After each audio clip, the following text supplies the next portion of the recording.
10 कोटींचा रस्ता खड्ड्यात, ठेकेदारावर कारवाईची मागणी. ठेकेदार अभियंता यांची चौकशी करा, नितीन भुतारे यांची मागणी.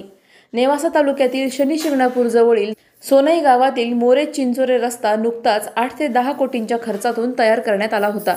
पण अवघ्या 2 ते 3 महिन्यातच हा रस्ता उखडून खड्ड्याचे साम्राज्य निर्माण झाले आहे.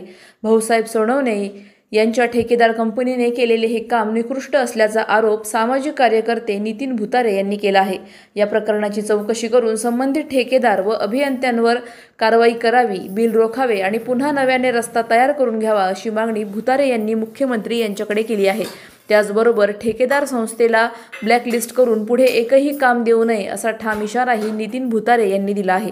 प्रतिनिधी स्वामी गोसावी, न्यूज 24 घडामोडी, अहिल्यानगर. अशाच बातम्यांचा आढावा घेण्यासाठी आजच आपल्या YouTube चॅनलला सबस्क्राईब करा. बातमी आवडल्यास लाईक करा आणि इतरांपर्यंत शेअर करा.